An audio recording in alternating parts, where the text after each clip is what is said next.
A bride disappears, not once, but twice. Welcome to Voice Chronicles. I am your host, Hawthorne. Tell me in the comments where you're listening from. I can't wait to hear. Now let's unravel this mystery together. The annual Flaxborough's Summer Wedding Fair was not, strictly speaking, the most reliable source of future nuptials. In fact, there was something of a tradition in the town of prospective brides appearing in the church hall on a Saturday afternoon, trying on tiaras under the scrutiny of their mothers, only to be found a year later, still unwed, but having acquired a rather sharper haircut and a suspiciously independent air. Still, the event was profitable for the stationer, who supplied invitations with gilt edging. For Mr. Glubb at the High Street drapery, whose mannequins had been swaddled in yards of brocade since Whit Monday, and for Mrs. Hepburn, the florid owner of Romance Revisited, a shop which sold wedding gowns but which had in the past been denounced in whispers as a glorified costume hire. It was at this year's fair that a small commotion occurred, not the sort of commotion that involves screams or police whistles, but rather the kind that sets elderly ladies craning their necks and produces a lull in the raffle ticket sales. For, at precisely 3 o'clock, one of the brides disappeared. Her name, or at least the name stitched into the back of the gown she had borrowed, was Miss Karina Thornton. She was not a local girl, though she had the grace to pretend an interest in the church roof fund when approached by the vicar's wife. What she did have was a remarkable way of carrying herself in tulle, as if she had been practicing the performance since infancy. She had paraded dutifully before the rows of folding chairs, smiling at the womenfolk and ignoring the bored gentlemen who pretended an urgent fascination with their shoelaces. Then, and this was the detail that gave later discussion its particular relish, she simply went out through a side door in the church hall and did not come back. At first, nobody noticed. Models at these affairs often required a little respite to adjust a slipping bodice, to dampen the cheeks with powder, or to replenish inner reserves with a paper cup of lemon barley water. But as the raffle reached its climax and still no Karina reappeared, Mrs. Hepburn herself was obliged to trundle round behind the curtains in search of her star attraction. She returned, looking pinker than before, and declared in tones both haughty and faintly trembling that Miss Thornton had evidently been called away.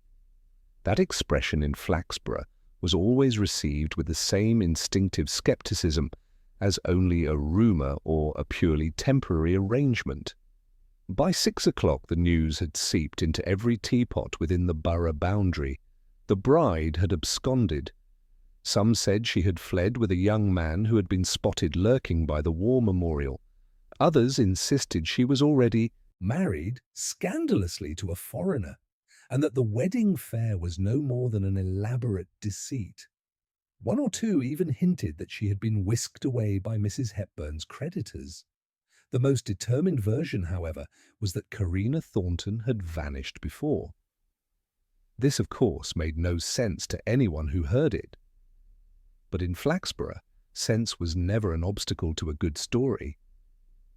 By the time dusk lowered over the town square, Inspector Purbright had been telephoned at his station.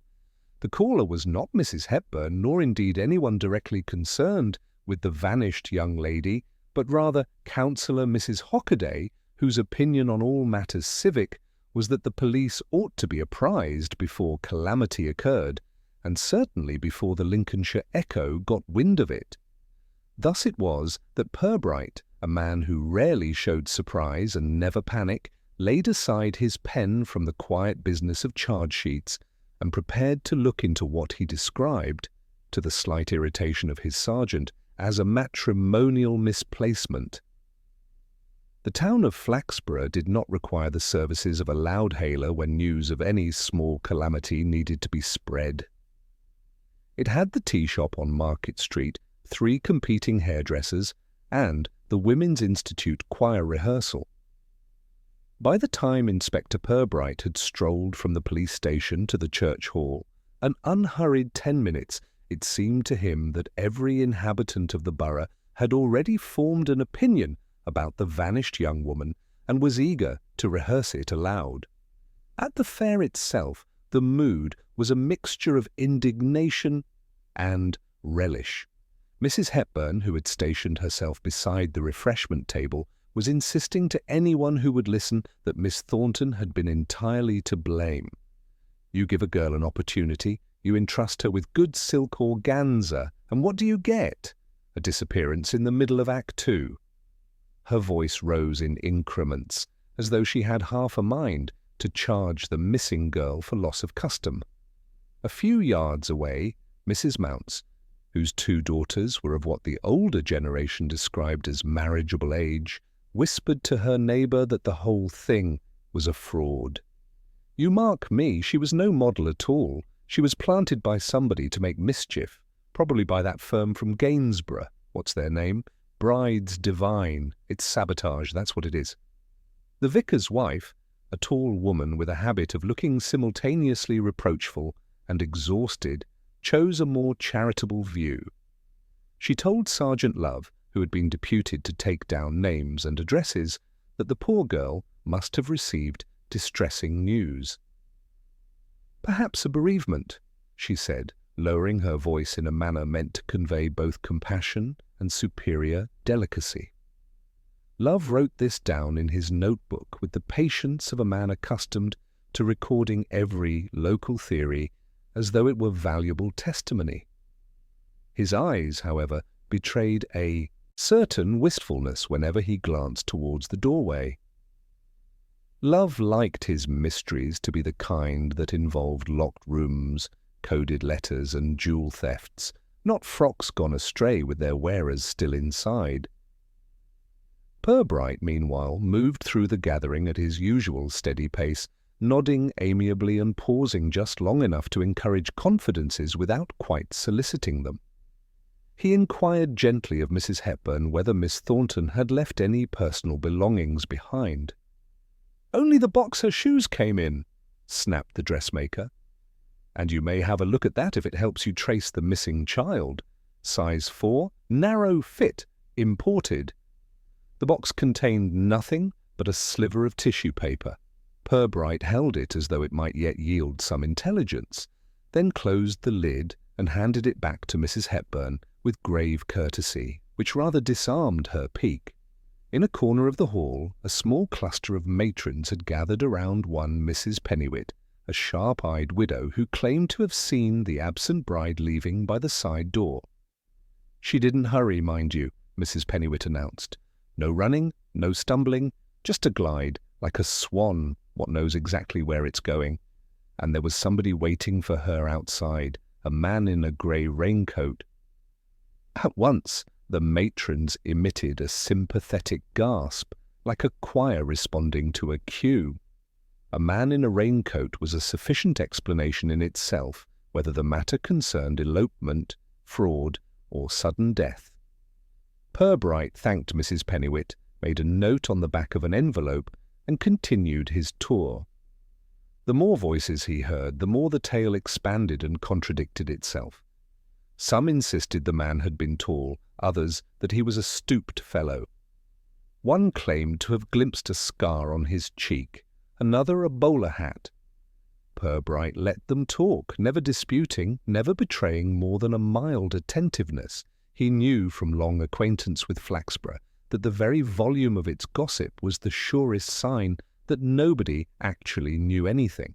By the following morning, the entire borough had settled into the conviction that Karina Thornton had staged her disappearance as part of a publicity stunt.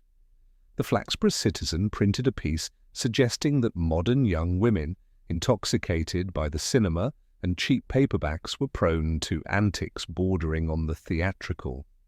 A sketch accompanying the article showed a bride vanishing in a puff of smoke like a conjurer's assistant. The editor himself, a bachelor of long-standing and sceptical temperament, remarked to his deputy that one did not need to vanish twice to give the town sufficient material. Once was quite enough. Purbright read the article without visible comment, though he folded the paper with unusual care, as though the act of creasing it neatly might persuade the report to be equally orderly. He then walked across to the police canteen where Sergeant Love was wrestling with a sausage. "Well," Love said, "if you ask me, sir, it's as plain as a pikestaff. She's run off with some fellow. Could be halfway to Manchester by now." Purbright buttered a slice of bread, pausing with the knife midway. "Quite possible," he murmured, "though one wonders why she should leave her bag behind." Love blinked. "Bag?" "Mrs. Hepburn delivered it to the station this morning," said Purbright mildly. A small handbag she had overlooked in the church hall contained little more than a mirror, lipstick, and a bus timetable. He tapped the folded newspaper. "Curious sort of thing to leave if one were embarking on a grand elopement." Love chewed and frowned. "Unless she didn't intend to be gone long, sir." "That is another possibility," Purbright agreed, his voice betraying neither approval nor disbelief. It was later that day, as the inspector strolled along the high street ostensibly on his way to the post office, that he overheard two gentlemen outside the tobacconist's discussing the matter with the gusto of men who rarely had such fresh material. "She's done it before, you know," one of them said. "Thornton's girl vanished once in Derby, right in the middle of a pantomime rehearsal." "Derby, was it?" replied the other, sceptical but intrigued. "I'd heard it was Cleethorpes." "Derby," the first man repeated firmly. "My cousin's wife had it from a chap in the repertory company there. Said she just stepped out during the interval and never came back. They had to finish the show with one of the chorus girls wearing her costume." Purbright, having paused with great interest in a display of pipes in the tobacconist's window, caught every word. He resumed his walk without a flicker, but when he reached the post office he stood for a long while in the queue, not because he had any letters to send, but because queues were excellent places for listening. By evening, Flaxborough had furnished him with half a dozen variants of the same story. Karina Thornton had indeed disappeared once before, though the location, circumstances, and consequences varied according to the teller. To some, this meant she was an habitual mischief-maker, to others that she was the victim of a peculiar curse. Purbright, noting it all down in his small, neat hand, could not help but smile at the symmetry of it. A bride who vanished once was an accident, twice was a pattern, and patterns, in his experience, had causes more solid than mere gossip. That night, while Sergeant Love dutifully scoured the railway timetables for possible destinations, Purbright sat in his office with the handbag before him. He removed the timetable and studied the pencil markings. 2 buses had been underlined, one to Boston, one to a smaller village north of the county. Neither departure was later than 3:30 on the day of her disappearance. He replaced the timetable carefully, as though not wishing to disturb whatever fragile connection it had to the truth, and leaned back in his chair. Somewhere between Mrs. Hepburn's indignation, Mrs. Pennywit's sighting, and the town's accumulated folklore lay the beginnings of a coherent story. Not yet the whole story, certainly not the end, but enough for him to know that Miss Karina Thornton had not simply flitted away on a whim. Flaxborough itself seemed to settle into a hush that evening, as if the town were waiting, with that peculiar appetite it had for other people's trouble, for the next instalment. The next morning found Inspector Purbright in a mood of deliberate leisure. He disliked galloping into an enquiry. The citizens of Flaxborough, he believed, gave up their secrets more generously when they had been allowed to sit comfortably with them a while. So instead of summoning witnesses to the station, he set out with his hat slightly tilted against the summer brightness, and began what he liked to think of as his perambulations. His first call was upon Mrs. Hepburn at Romance Revisited. The shop's display window glowed with satin and tulle, though behind the glass the mannequins wore an air of weary resignation, Mrs. Hepburn herself looked more formidable than ever, corseted and powdered to an effect somewhere between matron and magistrate. "Ah, Inspector," she said, her voice suggesting that the police were late to their own duties.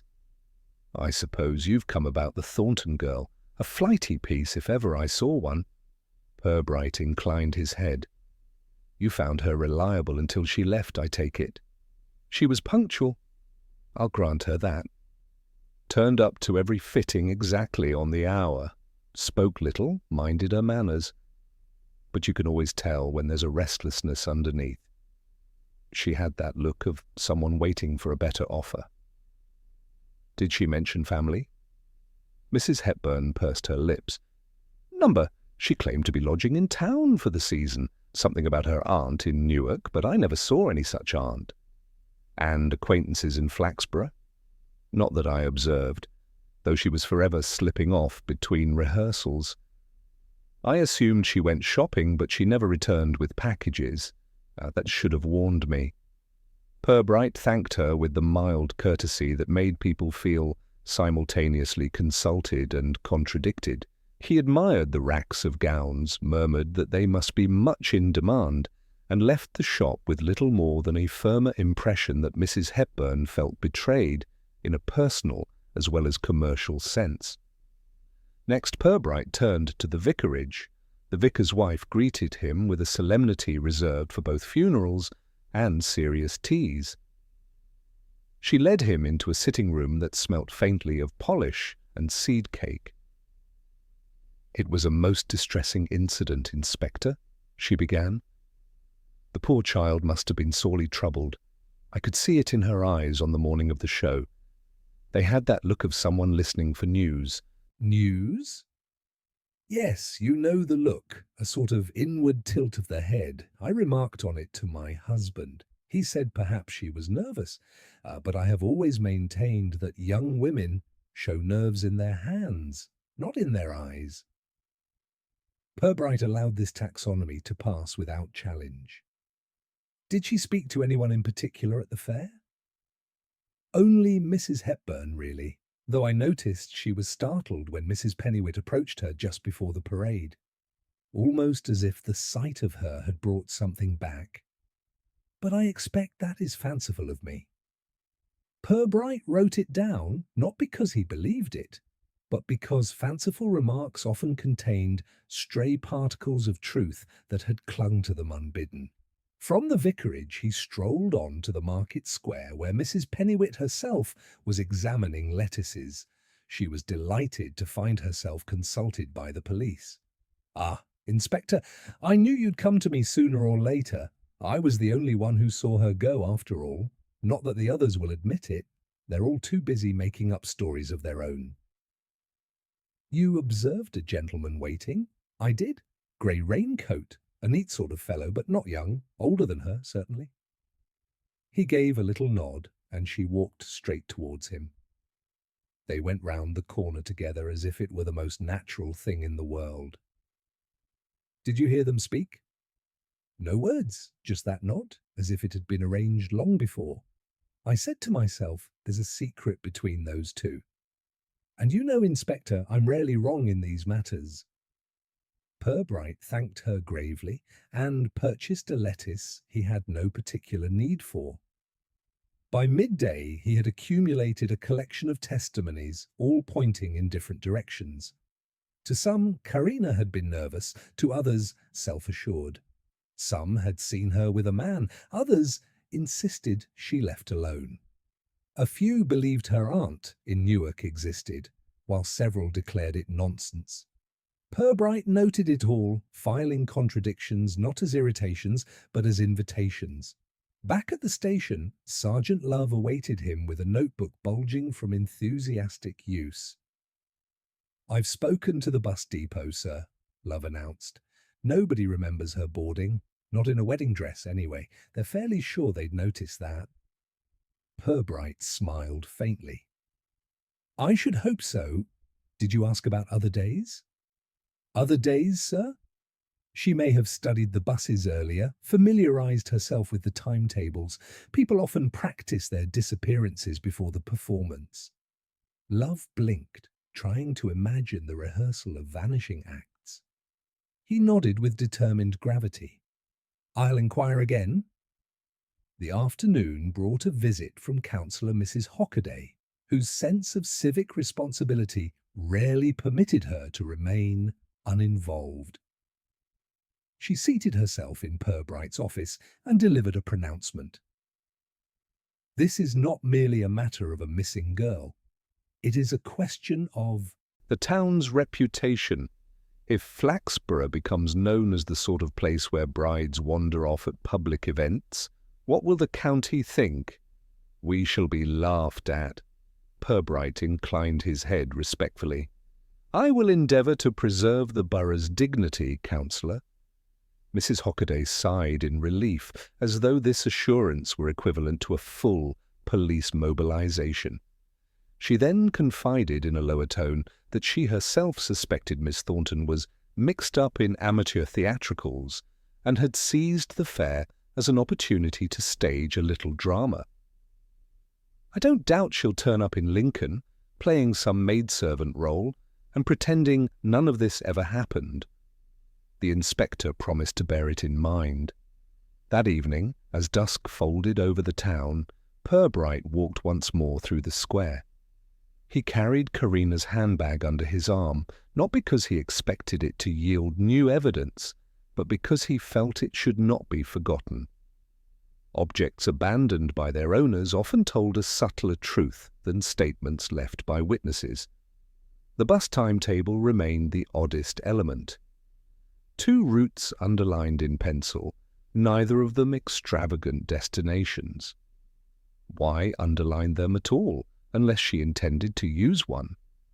And if she did, why had she not?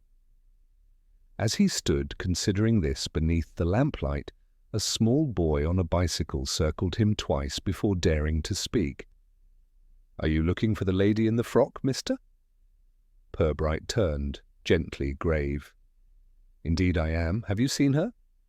The boy nodded vigorously. "Saw her last week, I did.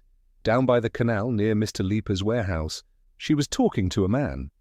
"What sort of man?" "Had a hat. Black one. Didn't like me looking, so I rode off." Purbright thanked the boy, gave him a coin for sweets, and walked slowly back to the station. The canal and the warehouse were not on any bus route. They were, however, places where meetings could be conducted away from the tidier gaze of Flaxborough society. It was not perhaps proof of anything, but it was enough to tell him that Miss Karina Thornton had not slipped out of the church hall by accident. She had been expected and awaited, and whatever errand had drawn her was one she had rehearsed before. By the time Purbright settled at his desk, the town was once again alive with fresh gossip. Some said she had been kidnapped by a gang of white slavers, others that she had slipped into the river in a trance. The truth, as always, lay somewhere else, quietly, stubbornly, and just beyond reach. And Purbright, smiling faintly to himself, felt that tomorrow's conversations would bring it a fraction closer. By the following Monday, Flaxborough's conviction that a man was involved had ripened into certainty. Not just a man in general, but a very particular one. Mr. Gilbert Trowse, insurance clerk, confirmed bachelor, and owner of the sort of moustache that made women declare he must be hiding something. It was not that anyone had seen Mr. Trowse with Karina Thornton. Indeed, most agreed that he rarely ventured further than his office, the Conservative Club, and his mother's parlour. But the mere fact of his solitary condition, combined with a fondness for long walks for his health, sufficed to plant him firmly at the centre of speculation. Mrs. Pennywhitt was the most vocal advocate of this theory. "I have often said there's something sly about that one. Always carrying a briefcase, yet I've never seen him open it. And I caught him staring at the Thornton girl in the church hall. Yes, staring, though he tried to look away sharpish when he saw me notice." This testimony, relayed with embellishments at successive tea parties, soon grew to the assertion that Mr. Trowse had been seen waiting outside the hall, hat pulled low, raincoat collar up, just as the bride had vanished. Sergeant Love, primed by these reports and perhaps gratified at having a suspect so readily supplied, proposed a polite call at the Trowse household. Purbright, with his usual mildness, agreed, and thus one bright afternoon the two policemen were shown into a sitting-room where the curtains had been drawn against the sunlight as though it might reveal domestic imperfections. Mrs. Trowse, a pale and stately woman, with the air of one long accustomed to protecting her offspring from the world's suspicions, received them stiffly. "My son is at his office," she said, as if the fact itself were a shield. "What business have you with him?" "Merely some questions," Purbright assured her. "We understand he may have been acquainted with Miss Karina Thornton." "Acquainted? Nonsense. Gilbert is not acquainted with any such young woman. He is a serious-minded man. He has no time for frivolous company." Love, emboldened by her tone, asked whether Mr. Trowse had attended the wedding fair. Mrs. Trowse compressed her lips. "He went only to accompany me. I insisted we must show support for the church fund." Gilbert was quite indifferent to the whole spectacle. Indeed, he remarked that the sight of young women in gaudy attire was degrading. Purbright allowed this to settle in the air a moment, then observed gently, "Yet several ladies recall noticing him look rather closely at Miss Thornton." "Malice," Mrs. Trowse snapped.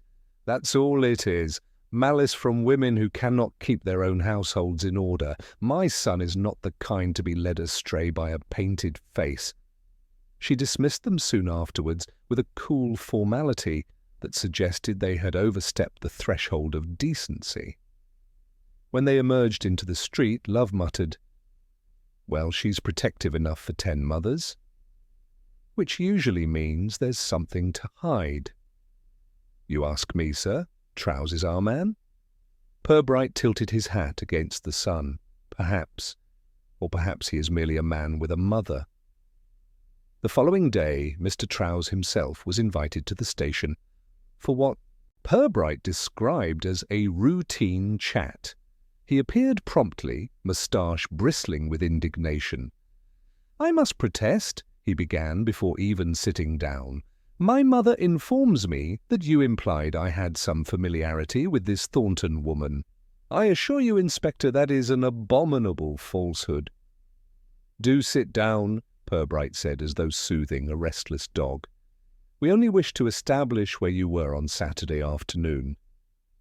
"In the church hall, regrettably, enduring that display of matrimonial frippery, after which I returned home with my mother. I did not so much as glance at the models, save in contempt for the vulgar spectacle." Mrs. Pennywit thought otherwise, Love put in, too quickly. Mr. Trowse flushed. "That woman is a mischief-maker. She has spread tales about me for years, once accused me of loitering in the park, when in fact I was simply studying bird life." Purbright, ignoring the outburst, leaned forward mildly. "You did not then speak with Miss Thornton?" "Certainly not. I do not converse with women I do not know. And if I may say so, Inspector, the very suggestion that I lured her away is outrageous. I should consider it actionable." The inspector nodded, apparently sympathetic. "Quite so. It is a tiresome business when a town loses its sense of proportion. Still, one must ask the questions. Thank you for clarifying." Mr. Trowse, mollified, twitched his moustache and departed with what dignity he could muster. Afterwards, Love looked dissatisfied. "If he's innocent, sir, he puts on a good show of indignation." "Indignation," Purbright murmured, "is not proof of innocence or guilt. It is merely proof of temperament." The sergeant frowned. "Still, the raincoat fits, doesn't it? And a grey one, too." "It does, but so it would for half the men in Lincolnshire." Over the next few days, the tide of gossip swelled and broke repeatedly upon the rock of Gilbert Trowse. Some said he had been seen walking by the canal at dusk, a suspicious enough act in itself. Others whispered that he kept accounts of women's names in a notebook, though when pressed, no one could identify any woman who had seen such a thing with her own eyes. For a time, it seemed the whole business might collapse conveniently into the belief that Miss Thornton had eloped with the clerk. But Purbright, though never dismissive of the town's collective imagination, refused to allow the matter to close so neatly. He visited once more the church hall, examining the side door through which the girl had vanished. A narrow alley ran from it to the street. At the far end, a tobacconist's shop displayed its usual array of pipes. He recalled his own pause there, days earlier, and the conversation he had overheard about Derby and pantomimes. That, he thought, was a clue less easily explained by Mr. Trowse's moustache. On Wednesday evening, as he returned to his office, he found Mrs. Hepburn waiting, with a parcel under her arm. She placed it firmly on his desk. "More evidence," she announced, her tone halfway between accusation and triumph. "This came back from the laundry today. One of my assistants discovered it wrapped in a sheet. It's the bodice Miss Thornton was wearing." Purbright unfolded the parcel carefully. The garment was intact, save for a tiny tear at the hem. There was nothing obviously sinister about it, yet he regarded it as though it were a letter written in invisible ink. "Curious," he murmured. "One would hardly discard such an item if one meant to vanish for good." Mrs. Hepburn sniffed. She must have changed clothes before running off with that Trowse creature. "I only hope you're preparing charges." When she had gone, Love leaned over the desk. "There you are, sir." She slips into her ordinary things, leaves the dress behind, and off she goes with Trowse. "Possibly," Purbright agreed, folding the bodice again. But in his eyes there was a glint of mild amusement, the sort that suggested he saw the outline of a picture the rest of the town had mistaken for wallpaper. For Purbright, the obvious suspect was rarely the correct one. But he knew the town needed its villains, just as it needed its brides, to keep the stories turning. The truth, when it came, would be quieter and less obliging. And somewhere, he thought, perhaps by the canal, or in some small village underlined on a bus timetable, Karina Thornton herself was waiting to tell it. Inspector Purbright had never placed much faith in thunderclaps of revelation. The mysteries of Flaxborough, when they yielded themselves, usually did so through some trifle overlooked by those in a hurry, and so it was with the matter of Karina Thornton. The trifle appeared in the form of a bus ticket stub. It was Sergeant Love who produced it, though he did so with the unconscious air of a conjurer disappointed in his own trick. "Found it in the lining of the handbag, sir. Must have slipped behind the pocket." Purbright took the stub and examined it. It was faded orange, punched with the number of a short route from Flaxborough to a village scarcely 6 miles away. A return ticket used only one way. "Curious," murmured the inspector. Love looked unconvinced. "Could have been from any time, sir. Weeks old. She might have gone out there for a picnic." "Indeed. But one wonders why a young lady visiting from Newark should bother with a bus to Staden Parva." "Nothing there but a pub and a dairy," Love said. "Precisely." Purbright slipped the stub into an envelope as carefully as if it were a coronation document and returned the handbag to his desk drawer. That small discovery altered his mood. The town, satisfied with Mr. Trowse as its villain, was inclined to rest content.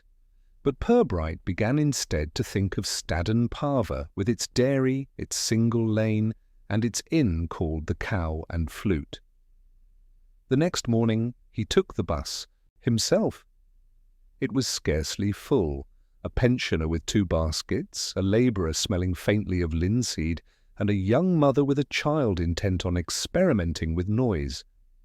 Purbright settled into a seat by the window, hat tilted forward, and let the countryside roll past. Staden Parva was no more than a clutch of cottages round a green. The bus stopped with a sigh, and the inspector descended into a quiet so pronounced it seemed almost deliberate. He strolled first to the dairy, where the proprietor's wife regarded him with the frank curiosity reserved for strangers. "Miss Thornton?" she repeated after his polite inquiry. "Yes, I saw her once or twice. Came in for lemonade. Always on her own. Well dressed, though. We thought maybe she was staying with the Bradleys up at the farm, but they denied it." "When was her last visit?" "Thursday before the wedding fair. Bought a bottle, drank it out on the green, then walked off towards the inn." The innkeeper at the Cow and Flute was more forthcoming still. He recalled Karina clearly. Smart girl, that one. "Stood out, you know, not like our usual trade." She asked about the bus times more than once, sat by the fire with a book, seemed, if you'll pardon me saying, like she was waiting for somebody who never turned up. Purbright thanked him, took a lemonade himself, and reflected. Here was no woman rehearsing an elopement with Mr. Trowse, rather a woman marking time, looking towards the arrival of someone else, and returning disappointed. Back in Flaxborough, the detail of the ticket stub might have been regarded as petty, even meaningless, but to Purbright it was as revealing as if Miss Thornton herself had written a note. She had come to Staden Parva often enough to be noticed, and whatever business she had there was hers alone. He returned to the station with his thoughts quietly at work. Love, eager for news, met him at the door. "Anything, sir?" "Only a fondness for lemonade," Purbright said. The sergeant frowned. "Doesn't sound very incriminating. Number. But sometimes a taste for the ordinary conceals the extraordinary." That evening, as if to confirm Purbright's instincts, Mrs. Hockaday telephoned with fresh gossip. "Inspector, I've been told, reliably told, that Miss Thornton was seen purchasing stamps at the post office, and she asked whether they sold money orders. Now you don't ask that unless you're up to something." Purbright thanked her gravely and wrote down the remark. To most it would have been another morsel of speculation. To him it connected neatly with Staden Parva. A young woman buying money orders and inquiring about bus times to an obscure village was not arranging a romantic flight. She was conducting some other sort of business altogether. The following morning he questioned the postmistress, who remembered the encounter with precision. Pretty girl, wanted to know if she could send off a payment without giving her name. I told her regulations don't allow for that. She went away rather put out. Did she mention where the money was to go? No, sir. Only that it was urgent. She had the air of someone obliged rather than willing. The odd detail grew odder. Not only had Karina travelled to Staden Parva, she had also tried to send anonymous funds somewhere. A runaway bride did not trouble herself with such errands. And yet the town persisted in its affection for Gilbert Trowse's villain. The Citizen published a letter from a correspondent styling himself outraged father, demanding the police act before another innocent girl falls prey to bachelor idleness. Love laid the paper before his superior with grim satisfaction. "There's public feeling behind it now, sir. They'll want an arrest." Purbright buttered his toast with deliberate care. "Public feeling," he observed, "is a very poor guide to private truth. But all the signs point to Trowse, the raincoat, the stare, the mother shielding him. He's the obvious one." "Ah, Sergeant, the obvious one is always obvious to everyone but the culprit." Love looked mutinous but said no more. That afternoon, as Purbright crossed the market square, he encountered Mrs. Pennywhitt once again. She was delighted to report a fresh embellishment. "I've remembered something, Inspector. When she left with the man in the raincoat, She was carrying a parcel, small, brown paper tied with string, quite out of place with her dress. I don't know why I didn't recall it before. Purbright regarded her kindly. Memory, Mrs. Pennywit, is like cheese. It matures with time, sometimes to the benefit of the consumer, sometimes otherwise. But the mention of the parcel intrigued him. It was just the kind of triviality others overlooked, yet to him it fitted neatly with the bus ticket, the stamps, and the lemonade. Miss Thornton had been ferrying something, not running away from something. That night, while the town comforted itself with the picture of Gilbert Trowse dragging a reluctant bride into some romantic ruin, Purbright sat in his office with the brown envelope containing the bus ticket before him. He tapped it lightly on the desk, as though coaxing it to yield its secret. There was no proof yet, only threads, a stub, a parcel, a question about money orders, a fondness for lemonade in a village that offered no other attractions. Threads, however, had a way of tangling themselves into nets, and Purbright, with the patience that baffled his sergeant and infuriated the town, was content. By the end of the week, the case of the vanished bride had become less an inquiry than a public entertainment.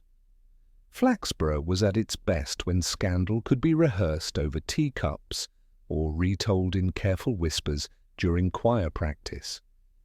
The story of Carina Thornton furnished precisely that degree of shock and safety which the town adored, sufficiently improper to thrill, yet comfortably distant from the daily routines of most households. Inspector Purbright, however, was beginning to feel as though the entire borough had entered itself as a witness. People appeared at the police station in a steady trickle, anxious not so much to assist the law as to secure a place in the narrative. One of the earliest arrivals was Councillor Skelwith, resplendent in a tweed suit that suggested authority, if not elegance. "Pure dereliction, Inspector," he thundered, "that a young woman can vanish under your very nose. The council will expect a full report, and I shall require assurance that my own daughters are safe when walking abroad." Purbright agreed blandly, concealing his conviction that the councillor's daughters, being stout and formidable, could safely fend off half the county unaided. Hot on Skelwith's heels came Mrs. Bannister, secretary of the Ladies' Guild, who wished to know whether the unfortunate Carina had been respectable. "It matters, Inspector," she declared with solemn eyes, "whether we may hold a service for her." Other voices joined the chorus. Mr. Vinicum, proprietor of the music shop, contributed the intelligence that a young woman answering to her description had purchased a harmonica the week before. The rector's curate claimed she had attended evensong, though on being pressed, he admitted he might have mistaken another for her. Purbright listened politely to them all, filing away their remarks as one might stack saucers, balanced precariously, but recoverable if needed. More intriguing than these civic theatricals was a quiet word received from Dr. Hilliard. Summoned to the police house one evening, the physician looked troubled. "It may be nothing," he began. "But I had a patient, Mrs. Thorburn, elderly, rather excitable, who swears she saw Miss Thornton in Staden Parva not a fortnight ago. She says the girl was speaking to a man she didn't recognize, tall, broad-shouldered, definitely not Trowse." Purbright's eyebrows rose. "Did she overhear anything?" "Only that he handed Miss Thornton a packet, brown paper, string. Mrs. Thorburn insists it looked like a roll of banknotes, though her imagination is somewhat liberal." The inspector thanked him gravely. Here was corroboration of Mrs. Pennywit's parcel, and further reason to doubt the popular tale of elopement. Meanwhile, Sergeant Love pursued the townsfolk with youthful zeal. He interrogated the landlord of the Feathers, convinced that all mysteries originated in public houses. He pressed the station master for lists of passengers. He even attempted to question the milkman, who responded by asking Love whether the police proposed to charge him with absconding cows. The sergeant's enthusiasm brought little enlightenment, but it did ensure that Purbright was left free to contemplate in silence. He considered the strange fact that Karina Thornton, far from clinging to her fiancé, had been cultivating private journeys, anonymous inquiries, and secret meetings. One evening, he received a call from the Reverend Grope, vicar of St. Saviour's. The clergyman, renowned for his habit of ringing the constabulary whenever a hymn book went astray, was unusually grave. "Inspector," he said, "I have something which may or may not bear upon your case." Miss Thornton came to see me in confidence. She sought advice about debt, not her own, she insisted, but someone else's. She wished to know whether it was a Christian duty to sacrifice one's happiness to settle another's obligations. Purbright thanked him and replaced the receiver with slow care. Debt, anonymous payments, parcels exchanged, an outline was beginning to form, though its details remained blurred. In the town itself, suspicion against Gilbert Trowse deepened. His attempt at resuming normal life only made matters worse. When he attended choir rehearsal, whispers rustled like wind in a cornfield. When he strolled to the tobacconist, the proprietor contrived to serve him last. Even his mother's defences, delivered at full volume from the threshold of her garden, failed to stem the tide. Love reported with relish, "They're all against him now, sir. If he's innocent, he's got the worst luck I've ever seen." "Or," murmured Purbright, "if guilty, the best. Public certainty can be the finest camouflage." On Saturday afternoon, the inspector allowed himself the luxury of a stroll through the market. He moved slowly between stalls of vegetables and drapery, pausing at the fishmonger's to admire a display of kippers. It was here that fortune, or at least the peculiar attentiveness of Flaxborough, brought him fresh material. A farmer's wife, seeing him, beckoned eagerly. "Inspector, I know where she went, I do. Bought 2 pounds of butter from me and said it was for a journey. A journey, mind." Moments later, another voice hailed him. Mr. Chubb, the chemist, asserting that Miss Thornton had purchased iodine. And scarcely had he moved on than Mrs. Dewberry, purveyor of haberdashery, insisted she had sold the girl a length of ribbon not at all suitable for a bride. By the time Purbright reached the end of the market, he was furnished with enough contradictory intelligence to populate 3 missing brides. He returned to the station with the air of a man who had attended a play in which every actor spoke at once. That evening he invited Love into his office. On the desk lay 3 items: the bus ticket stub, a notebook filled with the townsfolk's claims, and a small map of the district. "Look at these, Sergeant," he said. "One would think we are chasing phantoms. Butter, iodine, ribbons, harmonicas. And yet behind the babble there is a pattern. Miss Thornton was not idle. She was preparing something. Something that required parcels, journeys, inquiries about money and secrecy." Love scratched his head. "Smuggling, sir?" "Possibly, or blackmail, or charity, or something we haven't yet guessed. But whatever it is, she involved herself before the wedding, and it led her to Staden Parva." The sergeant nodded slowly. "Then that's where we'll find her?" Purbright's gaze lingered on the bus ticket stub. "Perhaps, or perhaps we shall find only the reason why she is gone." Outside, the bells of St. Saviour's tolled for evening service. The town gathered itself for another week of gossip, its appetite unsated. And in his quiet office, Inspector Purbright reflected that behind every provincial scandal lay some private grief or greed, half hidden until chance or patience brought it into daylight. The case of the vanished bride was beginning to feel less like a mystery of passion than a puzzle of obligations, and that, he knew from long experience, could prove the darker of the two. T to wait until the net tightened. Sunday in Flaxborough was rarely restful for its police. The townsfolk, fortified by sermons and heavy lunches, developed a habit of telephoning the station with reflections on matters that had troubled them during the week. By mid-afternoon, Purbright had received 3 anonymous warnings that Gilbert Trowse was plotting escape to the continent, 1 furious complaint about the vicar's bell ringers, and a note delivered by a Boy Scout alleging that Karina Thornton had been done away with by gypsies. It was against this background of imaginative speculation that the first genuine lead arrived. Shortly after evensong, the station received a visit from Mr. Cattermole, clerk to the solicitors' firm of Fleece, Blagger and Burstall. A pale young man with spectacles, he carried under his arm a sheaf of documents tied with pink tape.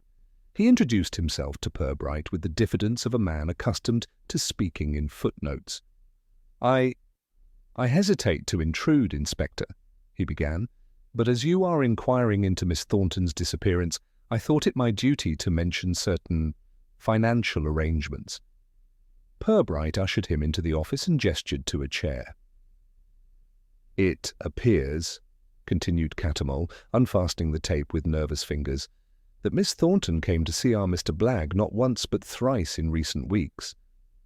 She inquired, hypothetically of course, about the settlement of debt on behalf of a third party. She wished to know how money might be transferred discreetly without public record." "Debt belonging to whom?" asked Purbright quietly. "That she would not say, but she hinted it concerned a man of her acquaintance, a man in difficulty." Mr. Blagg inferred, though naturally he could not press the point, that this individual was threatened with ruin unless immediate payment were made. The inspector's interest sharpened. "And did Miss Thornton possess the means to make such a payment?" Cattermole hesitated. "She claimed she had access to certain funds, an inheritance perhaps. She even deposited with us a sealed envelope to be opened should she not return within a specified period." Purbright regarded him steadily. "Do you still have this envelope?"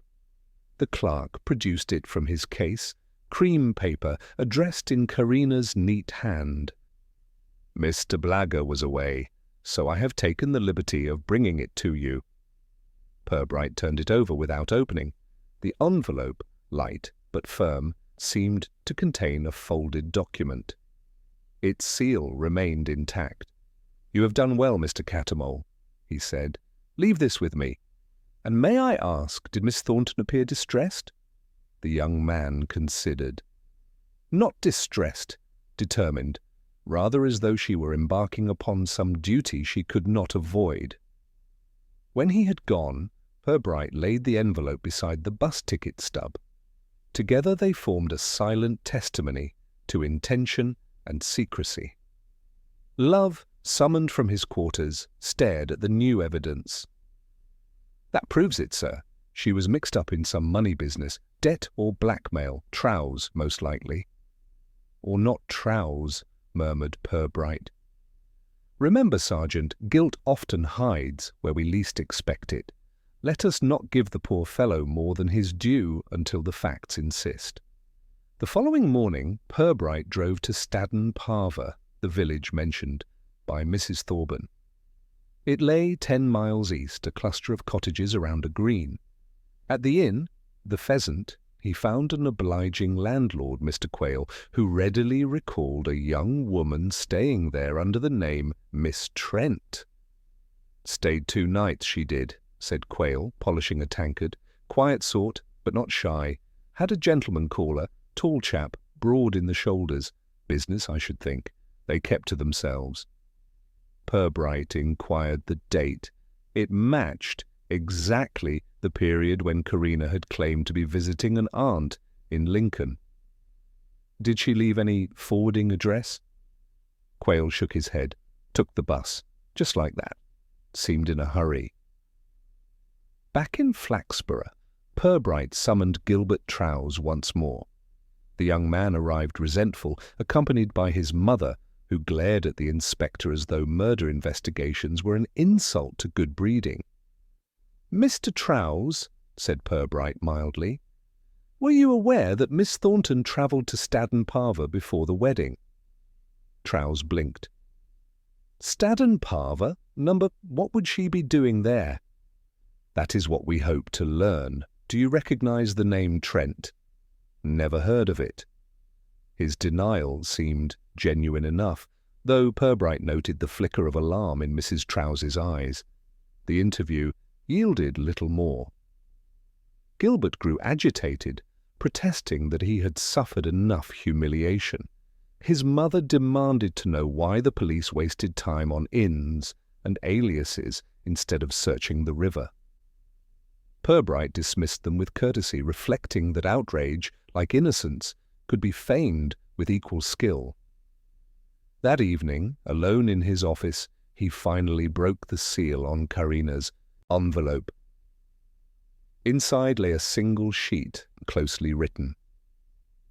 "If anything should happen to me," the note began, "please know that I acted of my own free will. No one is to blame. The money is intended to spare another from disgrace. Do not look for me if I cannot return. The fault will be mine alone." There was no signature, only her initials. Purbright read it twice, then set it down. The letter confirmed his suspicion. Karina had bound herself to some hidden obligation, financial and moral, strong enough to risk both her marriage and her safety. The inspector leaned back, staring at the ceiling. Who was this man she sought to protect? Trowse? Another suitor? Or perhaps some family secret? Outside, the bells of St. Saviour's tolled again, as though mocking the town's appetite for scandal. But for the first time, Purbright sensed that behind the gossip lay a real peril. Karina Thornton had not merely vanished in a fit of nerves. She had stepped deliberately into a shadow where money, loyalty, and danger intertwined. And shadows, he knew, have a habit of concealing more than one figure. The following morning broke grey and fretful, the kind of August day when even the sparrows seemed reluctant to stir.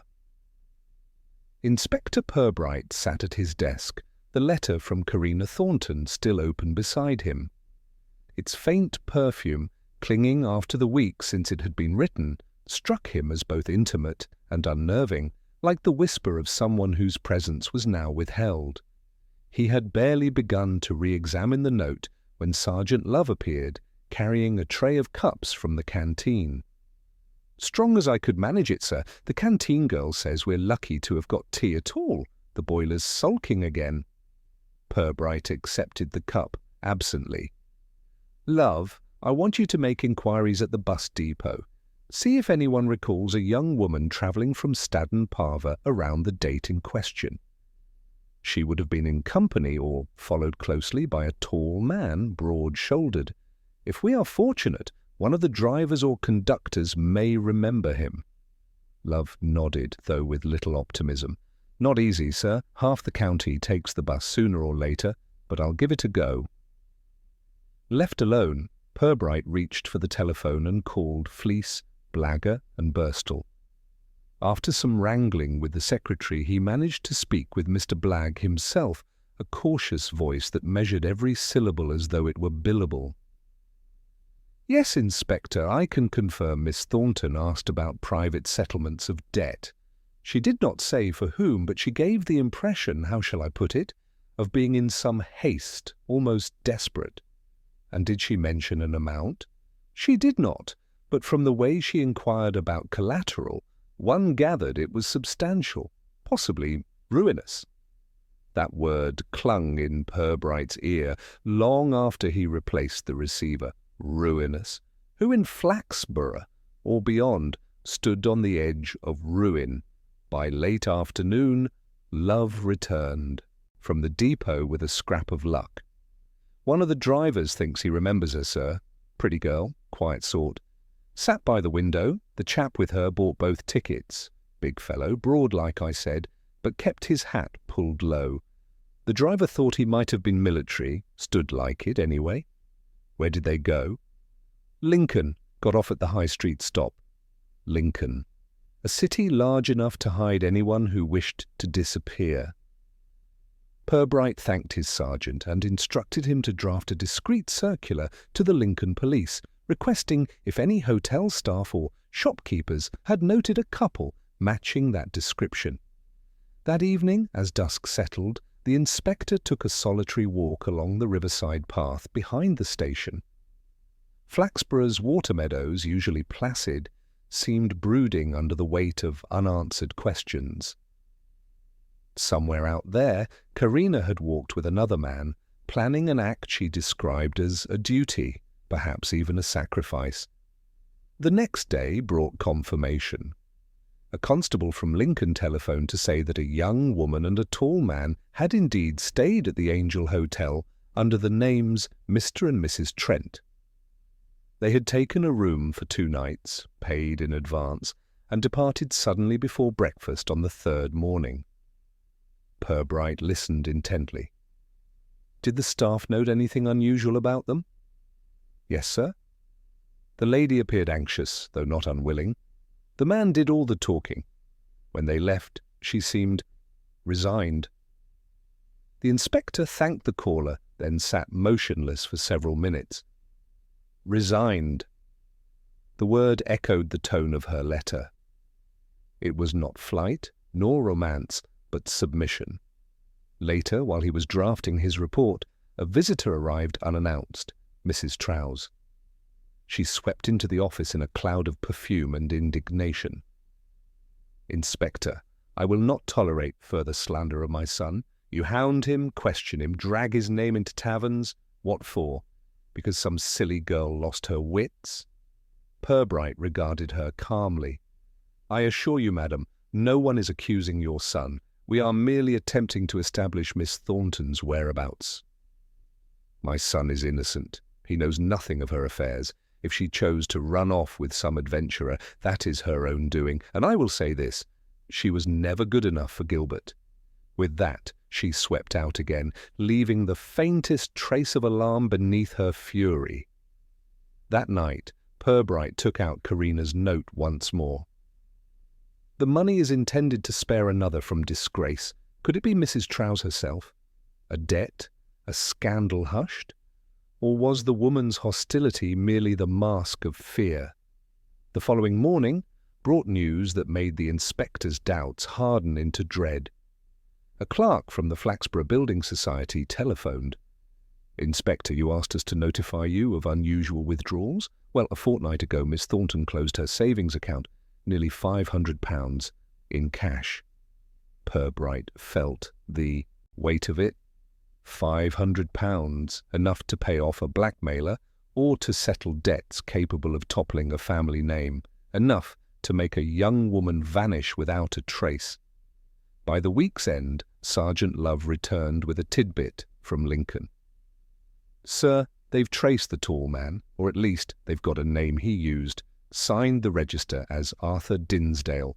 Common enough, Purbright mused, but we shall see. They searched the records. No Arthur Dinsdale of appropriate age or stature lived in the county. It was a false name, as surely as Trent. And yet, as Purbright looked again at the careful hand that had sealed the letter, he knew Karina Thornton had entered into these shadows willingly. For whom, and against what peril, remained the puzzle. But the tall man was no ghost. Somewhere in Lincolnshire, Arthur Dinsdale, or whatever name he truly bore, walked in daylight, broad-shouldered, confident, and with £500 in his pocket. Purbright's instincts stirred uneasily. This was no romantic escapade, nor the whim of a jilted bride. It was a bargain struck under pressure, a transaction hidden behind aliases and indoors. And bargains? For 2 days, Inspector Purbright allowed the matter of Arthur Dinsdale to simmer in the back of his mind. He occupied himself with small duties about the station, but all the while the image of a broad-shouldered stranger collecting £500 of Karina Thornton's savings would not leave him. The name was false, the alias careless in its transparency. Yet beneath the clumsiness there lingered a certain confidence, as though the man believed discovery to be of no consequence. On the third morning, Love entered with a thin folder in hand and a gleam of satisfaction in his eye. "Sir, I think we've got him, at least a trace. The name Dinsdale was a sham, but there's a fellow fits the description in Lincoln, calls himself Arthur Dean, bit of a drifter, ex-army. He's been seen in and out of pawn shops, living off women's purses more than his own pocket." Purbright took the folder and leafed through it slowly. The photographs were blurred, police snaps from minor offences, petty fraud, impersonation, debt evasion. The man in them had the same heavy shoulders, the same stance of someone once trained to parade. "Arthur Dean," Purbright murmured. "That's a step closer." Love pointed to a note at the bottom of the page.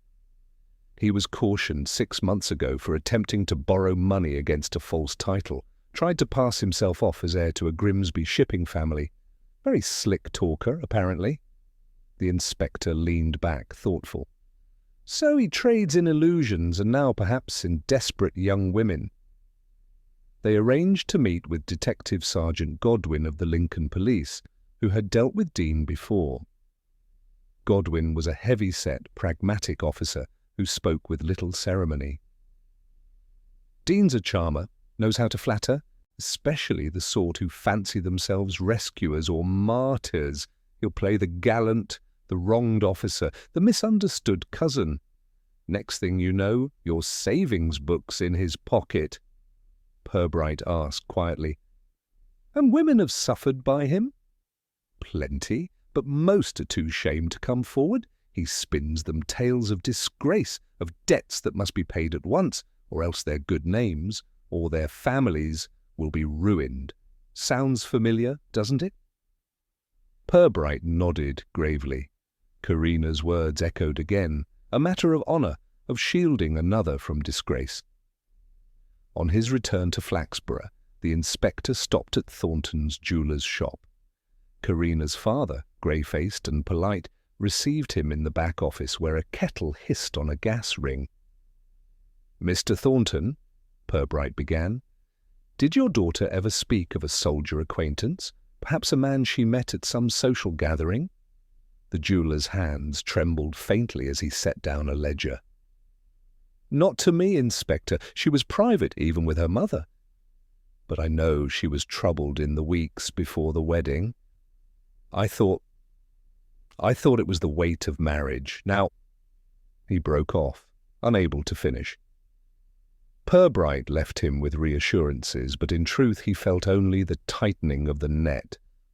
A drifter with polished manners, a frightened girl with access to savings, and a mother-in-law-to-be with more spite than sorrow. Somewhere their paths had crossed in secrecy. That evening, Love returned from a house-to-house inquiry in Staden Parva. "One of the innkeepers remembered him, sir. Dean stayed a night there under yet another name, Mr. Arkwright. Came alone, but asked a lot of questions about the Thorntons. In particular, whether Miss Karina was well thought of, whether she was a girl of sensibility." That was the phrase. Purbright tapped his pipe stem against the grate. He was preparing her, casting the part she would play. Love hesitated. "Do you think he blackmailed her, sir?" "Not directly. He is subtler than that. I suspect he gave her a story of debts, dishonour, the need for secrecy. Something that appealed to her sense of sacrifice. Women of her sort, they will go far to protect those they love, and she believed she was protecting someone." "Someone like Gilbert Trowse?" Love ventured. Purbright made no reply.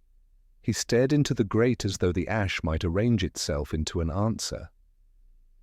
The following day brought a new development.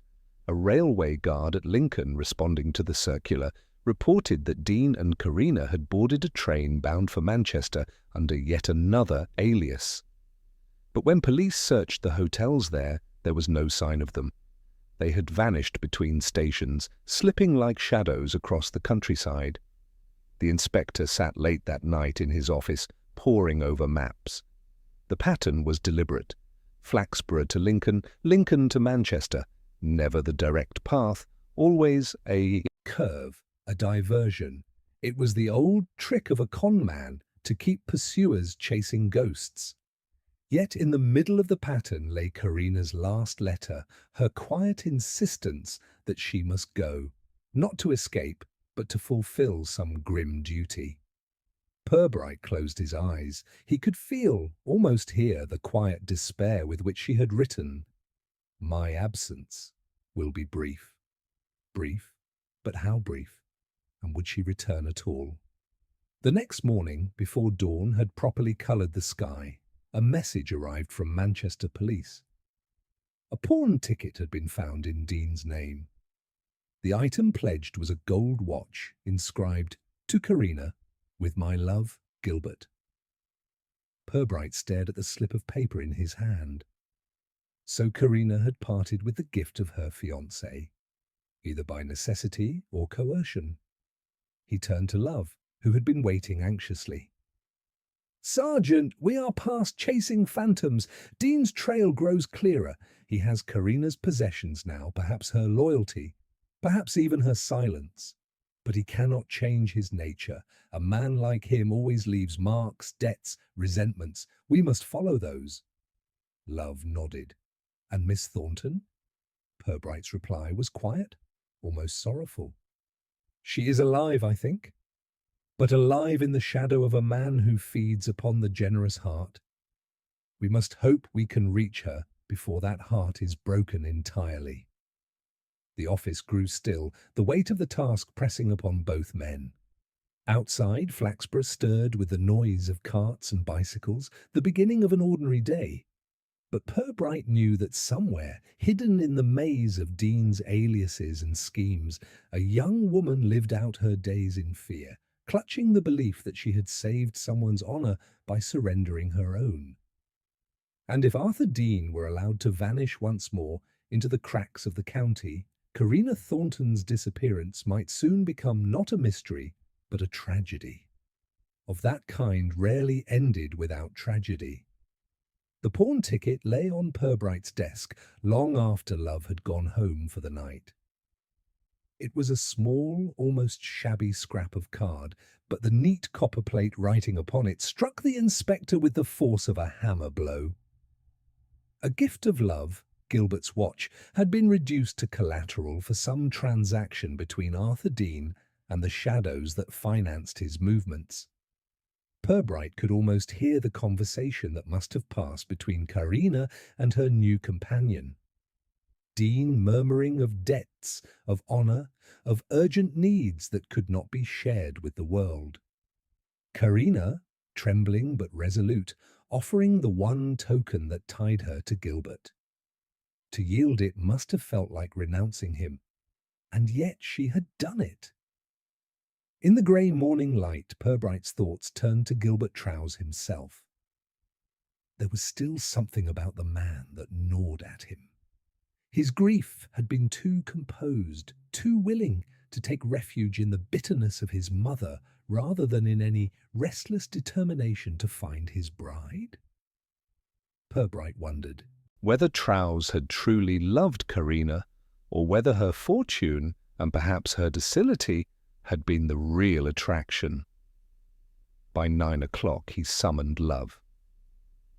"Sergeant, the pawn ticket fixes Dean's presence in Manchester, but men like him do not live on keepsakes alone. He will need money, larger sums than the Thorntons' daughter could have given in cash. That means accomplices. Someone is profiting from his trade in women's fear."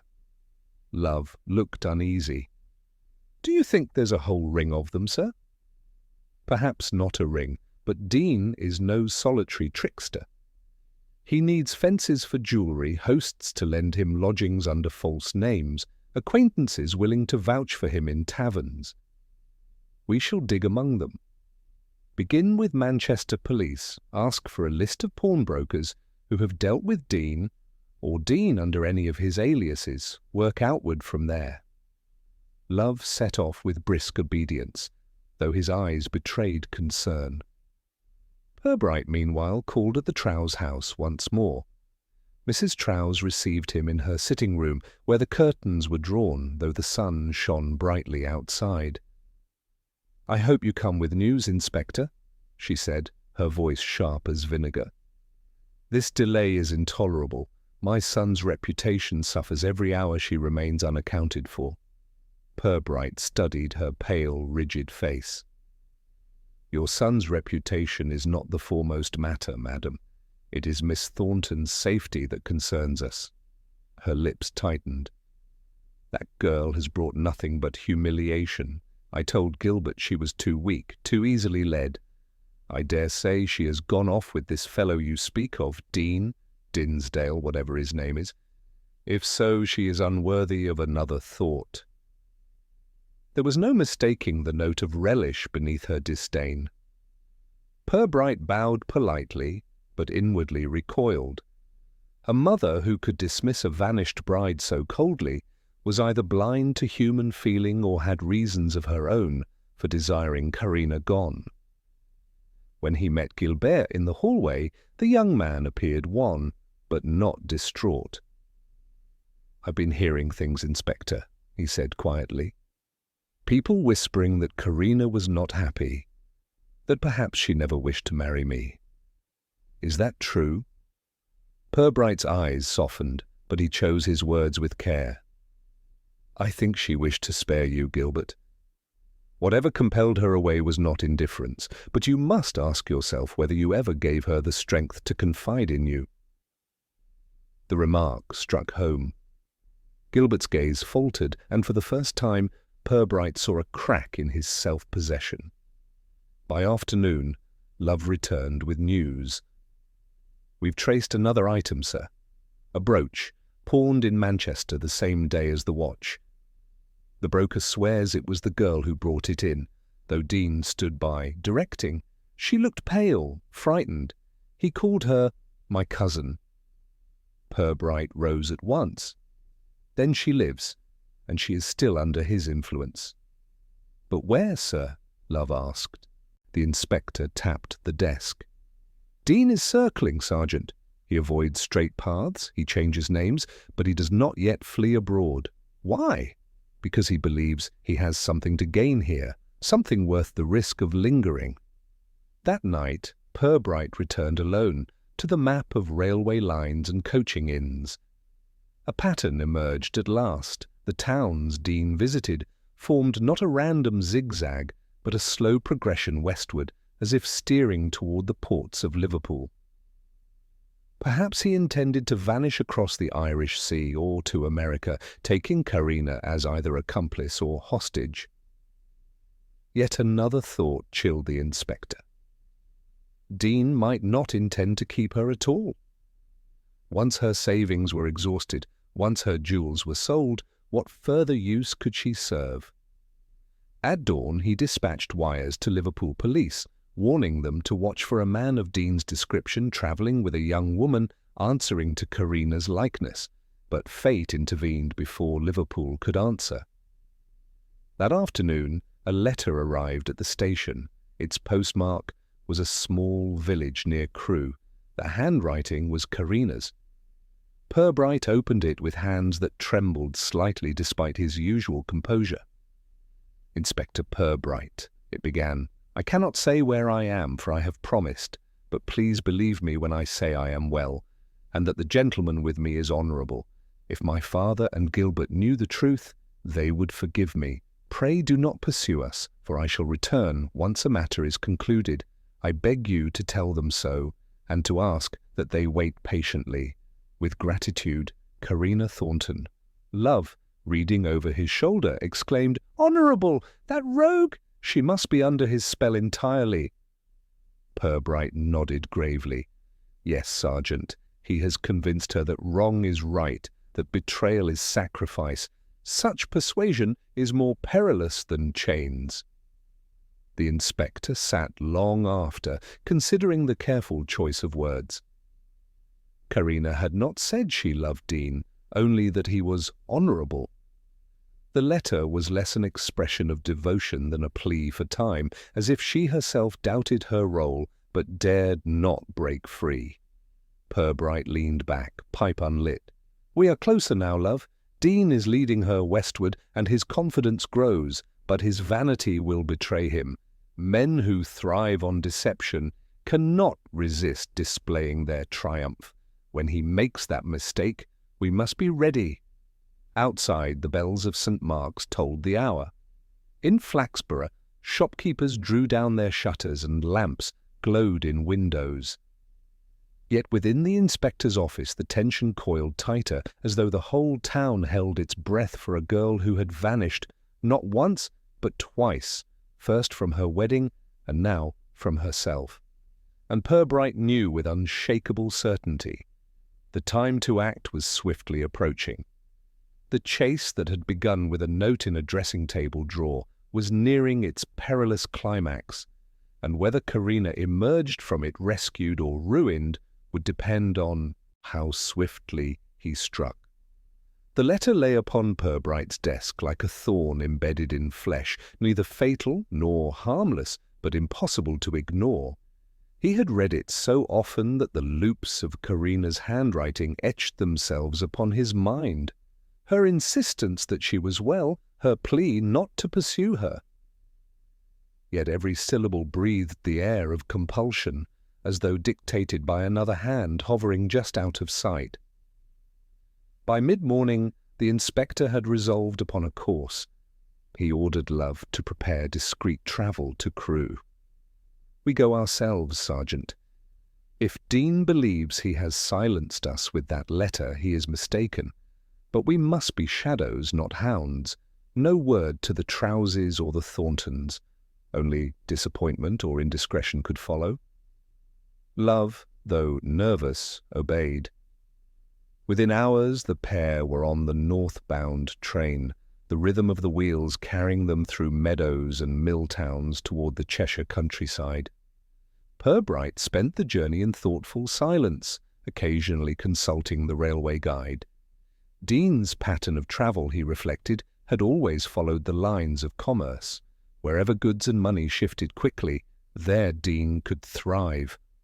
Crewe, with its bustling junction of rails and its proximity to both Manchester and Liverpool, offered him exactly such ground.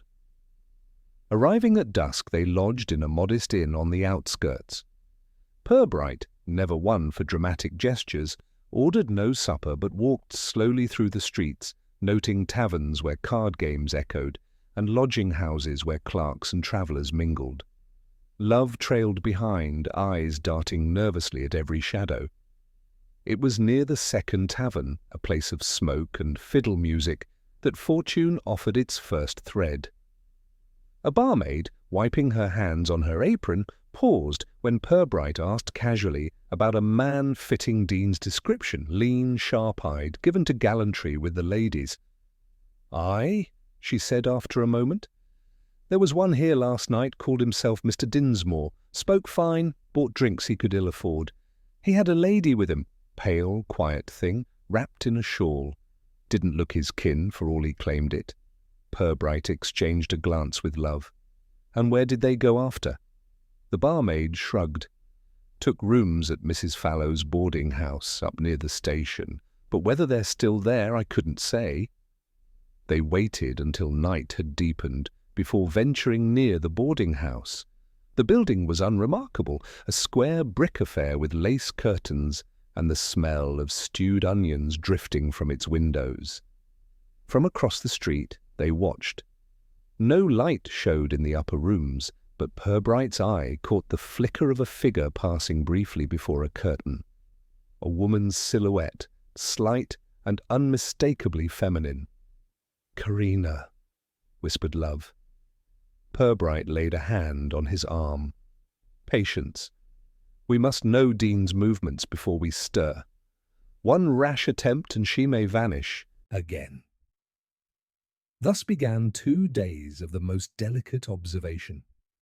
By day, Purbright sat in the inn with newspapers, but his mind tracked every figure entering or leaving Mrs. Fallow's door. By night, he and Love alternated the watch from a lane across the way. Dean, they discovered, ventured out often, always alone. He visited pawnbrokers, quayside merchants, even a solicitor's office. Each time he returned with an air of increasing confidence, as though arrangements for some departure drew closer to completion. Karina, by contrast, was rarely seen. Once, from a shadowed doorway, Purbright glimpsed her stepping into the yard to hang a shawl upon the line. Her face was pale, her posture subdued, but she moved without chains or escort. When Dean appeared moments later, she flinched almost imperceptibly, then masked it with obedience. That single flinch convinced Purbright more than any letter.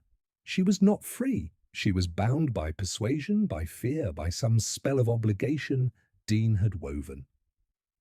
On the third morning, Love brought news with an air of suppressed excitement.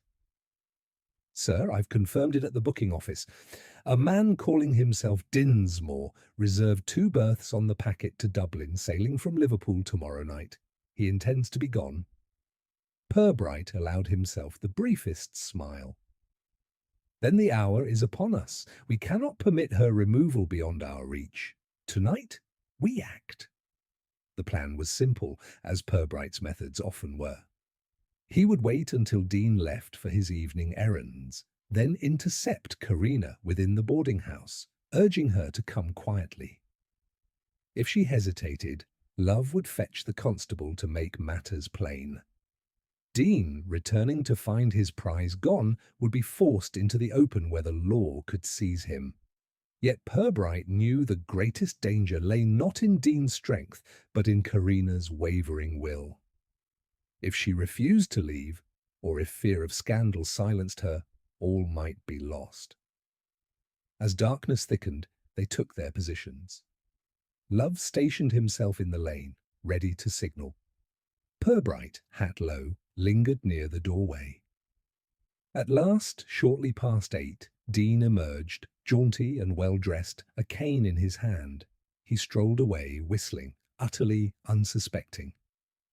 Purbright waited 5 minutes, then crossed the street and rapped softly at the boarding-house door.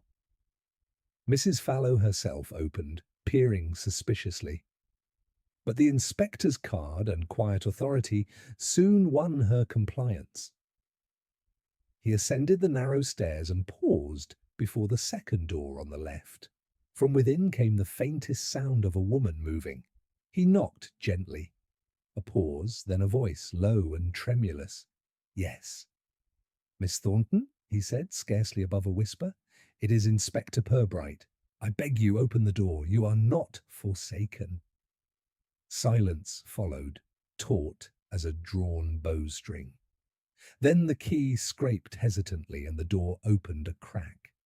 Karina stood before him, wan and hollow-eyed. Her hands trembled as though she feared her own choice. "Inspector," she breathed, "you should not be here. He will be angry." "He need not know," Purbright interrupted gently. "You are safe now. Come with me before he returns." Tears welled in her eyes. "I promised him. He said if I broke faith my family would be ruined. Gilbert's honour would perish." Purbright's voice deepened with quiet conviction.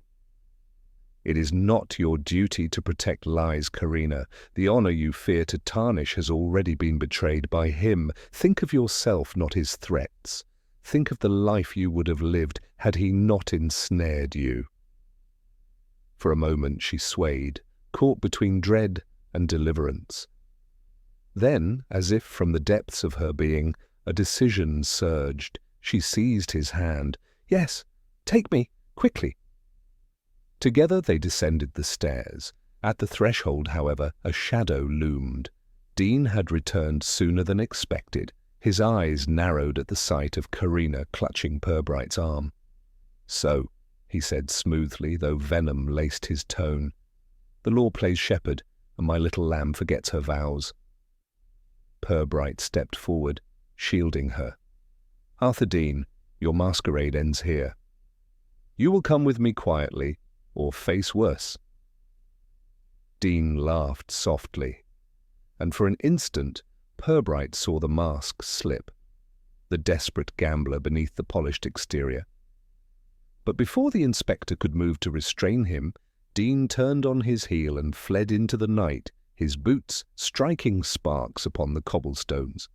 Love, hearing the commotion, gave chase, but Dean vanished swiftly into the warren of alleys near the station. Only the echo of his mocking whistle lingered. Yet Purbright did not despair, for Karina was safe now, trembling but freed from the net that had held her.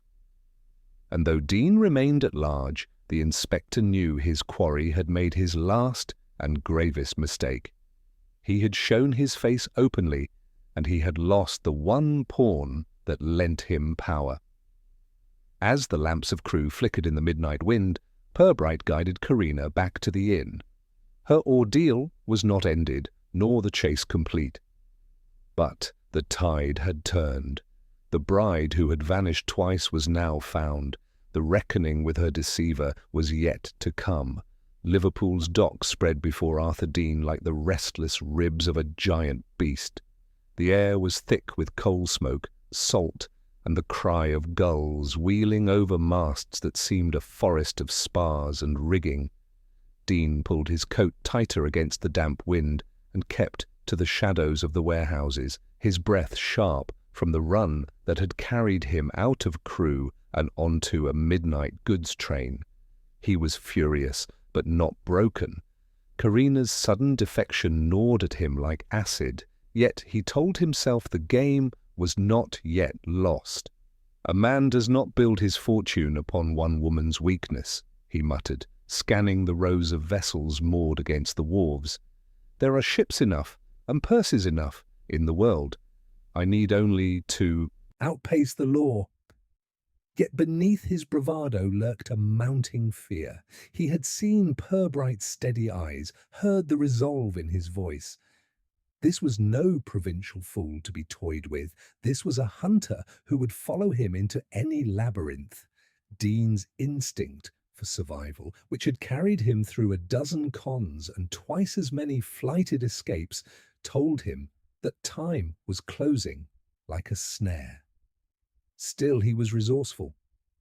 Within hours, he had installed himself in a boarding house on the edge of the dockside quarter, where anonymity was bought with silence and coin. He paid under the name Dinsmore and spent the day pacing, thinking, scheming. By dusk, he had made up his mind. He would secure passage to America. In New York, fortunes were made daily by those who dared, and no inspector from some Midland town would pursue him across the Atlantic. At the offices of the Caledonia Line, Dean learned of a steamer bound for Boston in 3 days' time. The fare was steep, but he had jewels, pledged hastily in Crewe, but some remained hidden in his luggage. With a flash of his smile and a hint of an accentuated title, he persuaded the clerk to hold a berth for Mr. Dinsmore and guest. He had no guest now, but appearances demanded the illusion of company. For 2 nights he prowled the taverns, gambling when fortune allowed, bluffing when it did not. His winnings were uneven, his nerves frayed. Twice he thought he saw a familiar figure in the crowd, a stout man with a policeman's carriage, a younger fellow with eyes too sharp. He left quickly each time, sweat cold upon his back. And indeed, his unease was not without cause. Purbright and Love had lost him at Crewe, but not forever. The inspector, practical as always, had anticipated Dean's course. "Liverpool is his only harbour," he told Love on the journey west. "Mark me, he will attempt to flee the country. We must be there before he sails." Thus, as Dean paced the docks, so too did Purbright walk them, making quiet inquiries, noting ship lists, listening to the gossip of sailors. Unlike his quarry, he bore no desperation. He had Karina Thornton safe under the Thorntons' roof, her testimony secured by her own resolve. Now he required only patience to draw the net closed. Dean, however, felt the pressure keenly. On the eve of the steamer's sailing, he was betrayed by that most trivial of missteps, vanity. A gentleman's club in the Ropewalks district had caught his fancy, a place of claret and green baize tables. There, amid a haze of cigar smoke, he played a bold hand of whist, winning handsomely. But boldness turned swiftly to recklessness, and by midnight he had lost nearly all again. In desperation, he drew out a watch set with small diamonds, an item he had not yet pawned. The man who took it from him, counting its value, was none other than a broker who had already been warned by Purbright to watch for such pieces. The fellow said nothing, but when Dean left in the grey hour, before dawn, the inspector was soon informed. That morning, as Dean hurried toward the pier where the Caledonia loomed, he carried with him forged papers, a ticket, and the remnants of his pride. He rehearsed the manner in which he would stroll aboard, a man of fashion bound for opportunity overseas. Yet as he neared the gangplank, his confidence faltered. Two figures stood near the customs desk, an older man, tall and deliberate, and a younger companion with alert eyes. Purbright and Love. Dean wheeled at once, thrusting through the crowd, scattering porters and crates. The inspectors followed, their progress slower but relentless. Down the quay he ran, past shouting sailors and bewildered clerks, until he darted into the twisting alleys of the dockside quarter. Here began a chase, grim and breathless. Dean's boots splashed through puddles, his breath rasping. He doubled back, climbed a stair, crossed a gallery that stank of fish. At every turn he heard the tread of pursuit behind him, steady, implacable, like the tolling of a bell. At last he burst into an open yard hemmed by warehouses. The way ahead was blocked by a high wall, slick with rain. He turned, panting, to find Purbright advancing slowly, Love a step behind, both blocking retreat. "Arthur Dean," Purbright said quietly, "this is the end of your flight. Will you come peaceably?" Dean's eyes darted. His hand twitched toward the cane he carried, a slender weapon concealing a blade. For a heartbeat, he weighed the odds. He could strike, perhaps wound, but escape was impossible. The wall, the law, the inexorable calm of Purbright's gaze all barred the way. He let out a strangled laugh. "Peaceably, Inspector? You mistake me. I have never done anything peaceably in my life." Then with sudden violence he turned the blade upon himself. The movement was swift, born of pride more than despair. Before Love could cry out, Dean sank to his knees, the weapon protruding from his breast, his face twisted in a final mockery of a smile. Purbright stepped forward, kneeling beside him. "A pity," he murmured. "The law would have judged you, but you feared judgment more than death." Dean's lips moved faintly. Perhaps he sought to curse, perhaps to beg. But no words came. Within moments, the restless schemer, the false suitor, the man who had haunted 2 households and nearly ruined a woman's life, lay still. The inspector rose, his expression grave. To Love he said, "So ends a man who trusted in nothing but himself. Let us leave him to the authorities here. Our work lies with the living, not the dead."